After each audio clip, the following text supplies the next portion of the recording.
Au début, il n'y avait rien.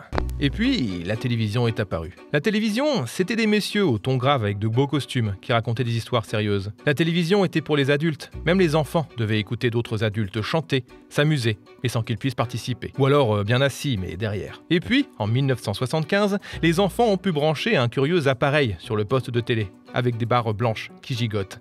C'était le jeu vidéo. Et les messieurs de la télé n'aimaient pas ces jeux vidéo, ces parasites qui se branchent sur leur écran, empêchant les enfants de regarder les publicités. À ce moment, deux univers se sont constitués. L'un comprenant celles et ceux qui jouent aux jeux vidéo, et l'autre, celles et ceux qui regardent la télévision. Jusqu'au jour où les deux univers sont entrés en collision. He lives his life with a camera clipped to his head. Everybody's talking about the voyeuristic experience of the year, and he's with us here on CNET Live. Let's go to Tom Merritt talking to Justin Kan of Justin TV. Le 6 juin 2011, le site de streaming Justin TV, fondé par Justin Kan, propose une section consacrée aux jeux vidéo et donne ainsi naissance à Twitch, permettant à n'importe qui de diffuser et commenter en direct ses parties, à condition, bien sûr, de posséder une bonne config et un bon débit. Le succès est tel que, 3 ans plus tard, le site est racheté par la compagnie Amazon, bien destinée à concurrencer le YouTube de Google sur le terrain de la vidéo. Pour l'instant, les deux plateformes de partage fonctionnent sur deux modèles différents. Twitch proposant du flux en direct, tandis que YouTube permet des vidéos en décalé. Et lorsque YouTube tente en 2016 l'aventure du streaming avec YouTube Gaming, reprenant le modèle de Twitch et tentant à grands coups de cadeaux de convaincre certaines personnalités d'abandonner Amazon pour faire des streams chez eux, c'est un échec.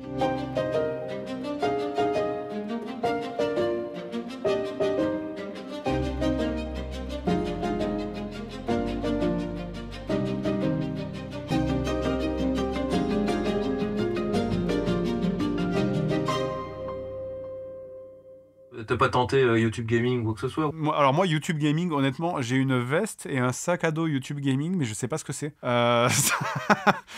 J'ai vu ce truc passer. À un moment donné, il y a eu cette tentative de YouTube Gaming. Je crois. Plus, je sais même pas. Ah non, ça n'existe plus. Ça a fait coucou, on est là, YouTube Gaming. Boule de paille. Et puis, plus rien. Bon, bah, moi, j'ai une veste YouTube Gaming, je la porte. Hein, j'ai un petit logo YouTube Gaming avec marqué joueur du grenier. Je suis trop content. C'est une super veste en plus. Mais. C'est simple. En 2022, les gamers sont devenus les acteurs centraux d'une industrie valorisée à plus de 200 milliards de dollars en 2023. Chaque année, le CEO de YouTube publie une lettre. Nous avons une lettre de Suzanne Wojcicki. Dedans, il décrit les succès de l'année et les priorités de l'année à venir. Dans sa lettre de 2022, l'ex-CEO Suzanne Wojcicki se félicitait d'avoir signé des contrats d'exclusivité avec des gamers comme Ludwig ou Dr Lupo. Vous vous rendez compte? Les geeks se sont dirigés vers les plateformes car elles étaient les seules à les accueillir. Car il faut dire que la télévision n'a jamais vraiment aimé les jeux vidéo. Dès 1979, on pouvait voir à la télé des reportages alarmistes sur le succès de Space Invaders au Japon. C'est une épidémie, un fléau national. Les tout jeunes s'y laissent prendre, ils volent même leurs parents ou leurs amis pour jouer, et certaines mineures se sont même prostituées. En 1983, c'était les consoles qui zombifiaient nos têtes blondes, tandis que les psychologues tentaient déjà de rassurer. Et cela a perduré. Lorsque Pokémon sort, les informations mentionnent surtout les deals de cartes à la récré. Et même aujourd'hui, on pourrait croire que les mentalités ont changé, et pourtant. Même en 2017, si un gamer avait le malheur de s'aventurer à donner une interview, voilà comment il était traité. On en a vu des branleurs dans l'émission, mais celui-là, il est magnifique. Ah là, ouais, là, je crois qu'on est au top. Ah voilà, la télé c'est nul et c'est ringard, mais on n'a rien trouvé de mieux pour donner aux gens envie d'acheter un livre. Vous êtes d'accord avec ça? Si, une vidéo sur YouTube, ça marche mieux, je pense. Ah merde. Est-ce que c'est bon pour vous? Dans les années 80-90, il y eut certes quelques tentatives de ci de là de parler jeux vidéo à la télévision. Mais ce n'était que quelques minutes par semaine et ça n'a pas duré bien longtemps. Celles et ceux qui avaient le câble ou satellite ont cru voir venir le salut avec l'arrivée de Game One en 1997, avec Marcus ratant ses sauts dans Unreal, nous donnant l'impression de passer du temps chez un copain, nous faisant découvrir sa nouvelle acquisition. Mais ça n'a pas duré non plus. En 2001, la société Infogrames rachetait la chaîne et cette liberté de ton disparut. On ne pouvait plus dire du mal des jeux. Les séries animées prirent de plus en plus de place dans la programmation, devenant non plus la chaîne du jeu vidéo mais de la génération digitale. Ce qui ne veut rien dire. Et puis en 2007, il y eut l'aventure No Life, où, entre quelques clips de J-pop, on pouvait voir un peu de jeu, mais ce n'était pas encore ça. Alors les joueurs prirent eux-mêmes leur caméra et commencèrent à parler de jeux sur YouTube et Dailymotion qui venaient d'arriver. tentant de combler un manque avec très peu de moyens. Pourquoi le sujet des jeux vidéo ? Parce que, alors, quand j'avais du temps, je rentrais chez moi, je lançais la console et je jouais à des jeux vidéo. Donc ça a toujours fait partie de ma vie, les jeux vidéo. Et honnêtement, j'aurais jamais cru que ça serait mon métier un jour. Hein. Franchement, ça, c'était la blague. Que tu veux faire quoi plus tard ? Testeur de jeux vidéo ? C'est genre qui a vraiment réussi. En plus, c'est dégueulasse le métier de testeur de jeux vidéo, c'est horrible. Ouais, évidemment, on voulait faire des vidéos qui nous plaisent. Et bien sûr, il y a l'anecdote super connue je connaissais le type aux États-Unis qui faisait le même concept que nous, qui s'appelait l'Angry Video Game Nerd, etc. Et c'est comme ça qu'on a décidé d'adapter le concept en français. De fait, si la télévision ne voulait pas d'eux, alors ils allaient fabriquer leur propre télé. Fini Michel Drucker et Dorothée, les nouvelles célébrités se nomment la VGN ou le joueur du grenier. En se réappropriant les codes de la télévision, par habitude en fait, ces nerds, laissés de côté, ont donc commencé à plaire à de larges audiences. C'était les rois, et il y avait le choix, et la télé semblait ne pas y faire attention. J'ai pas eu vraiment de proposition de la télé, mais il faut dire qu'en même temps, Joueur du grenier, c'est un petit peu vulgaire. C'est un petit peu vulgaire pour de la télé. Et puis c'est pareil, ça parle de jeux rétro. Qui s'intéresse quoi. En 2012, vous pouviez donc poster sur YouTube, Dailymotion ou commencer à streamer sur Twitch. Et puis Dailymotion est tombée et désormais elles se battent entre elles pour retenir les plus gros gamers d'entre eux. Eh bien, contrairement à ce que beaucoup pensent, la niche gaming est une niche incroyablement rentable pour les plateformes. À tel point qu'elles en arrivent à se livrer des batailles féroces à coups de contrats d'exclusivité et d'attaques passives-agressives. It's weird to say, but the hardest decision I ever made was picking between YouTube and Twitch. C'est assez incroyable que YouTube mette autant d'efforts pour s'assurer que Ludwig, Dr Lupo et Tim the Tatman n'aient le droit de streamer que sur YouTube. En 2021 par exemple, une bataille entre Twitch et YouTube a fait rage pour signer le streamer gaming Ludwig en contrat d'exclusivité. I basically made the biggest decision of my life for a content coin flip. Heads, I go to YouTube. Tails, I stay on Twitch. Les offres montent pour signer le streamer jusqu'à ce que Ludwig annonce sa décision dans une vidéo postée sur Twitter. On le voit au début de la vidéo conduire une voiture violette, oui, de la même couleur que le logo de Twitch. Au moment où il gare la voiture, celle-ci explose. Heureusement, une voiture similaire apparaît, une voiture rouge, de la même couleur que le logo en haut à gauche de votre écran. Il monte dedans et s'éloigne, sans oublier d'égratigner l'image de Twitch au passage. It's pretty much the same one. Yeah, it's just like a different color. Yeah. Wait, don't you get in trouble for playing music? Not in this car. Not in this car. Et quand il justifie sa décision, il explique que YouTube lui a fait une plus grosse offre, mais ce qu'il a vraiment décidé, c'est à quel point YouTube était prêt à se battre pour lui. But YouTube offered me more money than Twitch. I'll just say straight up. They offered me more money and they fought for me. And I realized in that moment that even though I've been with Twitch for 3+ years, even though people call me the golden boy of Twitch, I've never felt like the golden boy of Twitch. I've never felt particularly loved by Twitch. I love Twitch, but it hasn't been a two-way street. Ce qu'il s'est passé dépasse une bataille pour retenir un créateur très rentable.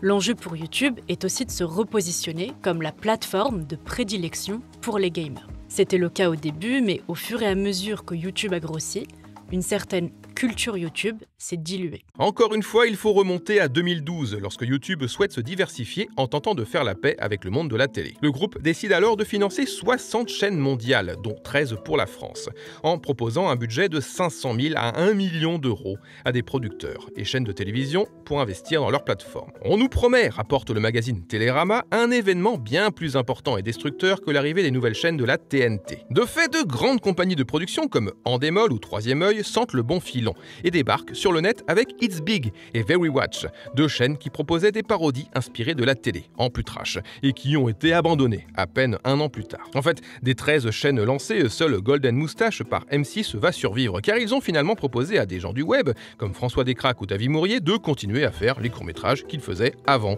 mais avec du budget. Une chaîne qui a duré jusqu'en 2022, tournant autour du million de vues par sketch, voire 10 millions pour certains, avec le plus populaire plafonnant à 18 millions et parlant de jeux vidéo. Mais le mal était fait. Certes, il y avait Golden Moustache ou même Studio Bagel, familier des codes d'internet, mais aussi une masse de chaînes poubelles, attirées par l'odeur alléchée du pognon, qui pourtant ne devrait rien sentir. Le renard était dans le poulailler. YouTube venait de se tirer une balle dans le pied, s'attirant les foudres de multiples internautes. Les communautés qui attachent une grande importance à la spécificité de leur culture se sont regroupées sur des plateformes qui les préservaient, notamment Reddit ou Twitch. Twitch était alors extrêmement bien positionné pour accueillir les nerds exaspérés par la mainstreamisation de YouTube. Comme le dit Ludwig, because Twitch means a lot to me. I love Twitch. I really do. And before anyone just thinks that the reason I left was because of money, and let me tell you exactly what happened. My partner contract with Twitch ended in November. And during those times, I was talking to Twitch and I was talking to YouTube. And originally, I was like, I'm just going to chat with YouTube to leverage the deal to buff my Twitch deal and then stay with Twitch. Because I'm a Twitch guy. There are people out there who think of Twitch and they think of me. When I think of my own identity, I think of Twitch. Donc YouTube a dû rétropédaler, en ouvrant les bras à nouveaux gamers et en leur proposant la possibilité à partir de 2015 de streamer eux aussi. Tandis que Twitch, ironiquement, a permis de diffuser d'autres contenus que du jeu vidéo. YouTube a fait des pieds et des mains pour signer de nouveaux créateurs, améliorer leur expérience et leur accorder des interviews exclusives, alors que Twitch a connu une année 2022 difficile, avec des annonces sur de nouvelles règles de monétisation très controversées et des décisions qui vont à l'encontre de cette fameuse culture Twitch qu'il est si important pour la plateforme de préserver. Par exemple, la décision d'augmenter le partage des publicités à 55% pour encourager les streamers à faire tourner des publicités plutôt que d'encourager à l'abonnement, alors que les subs sont beaucoup plus indicateurs de la fidélisation de l'audience. Et oui, cet Eldorado a un prix, car même s'ils se sentent libres, les gamers sont toujours dépendants des médias, en l'occurrence ici Twitch et YouTube. Et chaque média a ses règles, qu'il change en fonction de ses maîtres, les annonceurs, qui décident de la pluie et le beau temps, comme à la télévision finalement. C'est plein de règles cachées un peu chiantes en plus, où des fois t'as la monétisation qui monte, qui descend en fonction des vidéos que tu sors et tu sais jamais trop pourquoi, et des fois tu découvres des règles par hasard comme ça, c'est chiant parce que t'aimerais bien que les règles elles soient claires, qu'elles soient bien établies, mais non, parce qu'ils les maintiennent volontairement floues, parce que comme ça leur permet de faire de la modération à la carte. Le fait de maintenir des règles un peu floues comme ça, YouTube, ça les arrange bien, parce que comme ça, ils peuvent faire un petit peu ce qu'ils veulent quand ils veulent, quoi. Ainsi, les célébrités du net, en voulant s'exiler de la télé, y replongent malgré eux, en devenant eux-mêmes de véritables chaînes de télé, avec des moyens techniques rivalisant avec celles de la TNT. Car, succès aidant, les équipes se sont aussi agrandies, avec des plateaux de tournage, des monteurs, des cadreurs, ingénieurs du son. S'ils ont tous et toutes débuté en faisant des vidéos dans leur chambre, la plupart des célébrités ont désormais toute une équipe qu'il faut rémunérer, ce qui veut dire faire encore plus de contenu, trouver de la publicité et devenir en fait de véritables chaînes de télévision, avec toutes les contraintes que cela signifie. Est-ce que c'est pas inévitable? Est-ce que si tu prends une émission YouTube que tu mets plein de pognon dedans, est-ce que forcément tu vas pas tendre naturellement vers une émission de télé? Je veux dire, par exemple, nous, tu veux mettre des gens dans une pièce qui discutent. Tout le monde fait ça. Tout le monde discute dans une pièce. Tu mets plein de pognon à ces gens pour qu'ils discutent dans une pièce. Qu'est-ce qui va se passer? Ils vont acheter de l'éclairage, ils vont acheter des caméras, ils vont acheter une table, ils vont acheter des chaises. Tu vas mettre un décor derrière pour que ce soit joli. Et c'est un plateau de télé, finalement. Donc, est-ce que c'est pas naturel que YouTube ressemble... que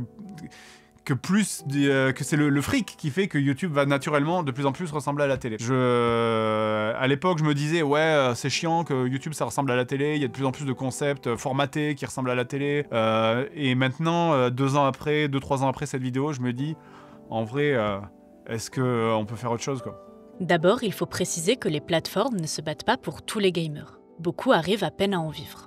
En gros, vous avez d'un côté des youtubeurs comme MrBeast qui se battent pour chaque seconde de notre attention et qui sont littéralement obsédés par le taux de rétention de leurs vidéos. You can't make a 15-minute video out of it, you know what I mean? And then like 3 minutes in, I pull a lever and a bear comes out and starts chasing him and he has to get away from the bear. I don't know, obviously we wouldn't do this. And then he starts chasing me and then 6 minutes in, I jump across the lake and as he goes to jump through, I press a button that shoots him to the moon, whatever, you know what I mean? Now all of a sudden, it's interesting and you're watching. One is just a single story and it's boring. The other has side stories that like re-engage people. But actually, you know how we were talking about Dylan earlier? Yeah. So he just said, I'm getting close to 70%. I'm almost a decent YouTuber. And he sent me a graph where his new video had 65% retention. Oh, wow. Because I told him if he doesn't get 70% retention on a video, then he didn't do something right. Wow, I don't even want to pull up our retention. Yeah, 70%, that's what you need. If it's below that, figure out how to get higher. Et de l'autre, des streamers gaming dont l'audience est là pour les regarder pendant des heures. D'un côté, des créateurs qui voient des chutes de rétention s'ils ont le malheur de se présenter au début de leur vidéo, et de l'autre, des streamers jeux vidéo qui peuvent se permettre de faire une pause de 15 minutes pendant un stream pour aller se faire un café et que leur audience attend sagement. Et sur Twitch, il y a ce plaisir, vraiment, je trouve, il y a vraiment ce truc, moi, qui me fait kiffer. En vrai, les vrais moments sur Twitch que j'adore, c'est pas tant les moments que je joue à des jeux vidéo que les moments où je peux interagir avec les spectateurs, en fait. Donc, il y a vraiment, là, il y a vraiment cette interaction directe où tu discutes et puis tu peux lancer des sujets, tu peux parler d'autres trucs, tu peux parler de « Ah, tiens, ça parle de cinéma, je vais répondre à quelqu'un qui parle de cinéma. Ah, ça parle de jeux vidéo, je vais répondre à quelqu'un qui parle de jeux vidéo. Ah, et on me dit, est-ce que t'as vu cette émission? Oui, je l'ai vu. Est-ce que t'aimes bien ça? Bah ouais, pourquoi pas, on en parle. » Il y a vraiment ce côté interaction et discussion en direct qui est tellement quelque chose qui est... c'est du contact humain, en fait. Et ça, sur YouTube, il n'y a pas, quoi. Qui de mieux à attirer sur une plateforme que des audiences passionnées prêtes à passer des heures à regarder des contenus qu'elles ne trouvent nulle part ailleurs. Les audiences concentrées autour d'intérêts de niche sont plus fidèles et plus monétisables. En fait, il y a une profonde adéquation entre les nerds et les réseaux sociaux qui va jusqu'au niveau algorithmique.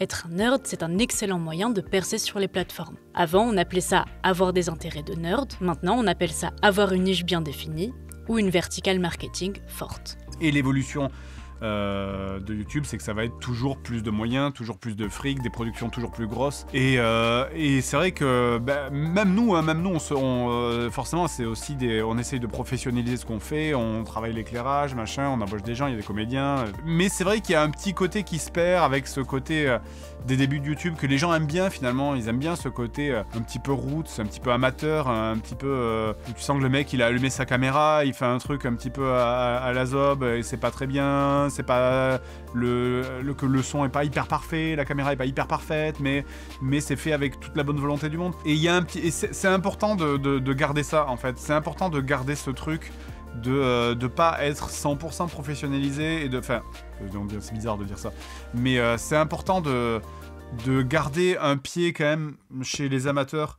Marcus, sans faire exprès, l'avait finalement bien compris. On s'en fichait de le voir rater son saut dans Unreal. On se moquait de lui avec lui. On l'entendait critiquer le jeu en direct, rager et inviter des potes pour une partie multi de GoldenEye. Ce n'est pas vraiment un hasard si, bien des années après avoir quitté Game One et être passé rapidement sur No Life, celui-ci est revenu pour nous proposer à nouveau du Marcus, jouant mal aux jeux vidéo. En fait, même si les nerds sont devenus leur propre chaîne de télévision, même s'ils doivent se battre contre les règles changeantes des grands médias, ce que l'on veut, c'est voir des gens jouer aux jeux vidéo. Bien, mal, qu'importe, le tout c'est de passer un bon moment, assis sur un canapé avec un streamer ou une streameuse pour nous accompagner. Merci d'avoir regardé en entier cet épisode du Vortex. Je voulais vous dire que pour nous soutenir, vous pouvez aller en description dans notre boutique retrouver cette magnifique horloge. On a aussi des mugs et des t-shirts sur l'épisode du brutalisme que vous pouvez retrouver. Donc voilà, allez faire un tour et puis abonnez-vous. Merci.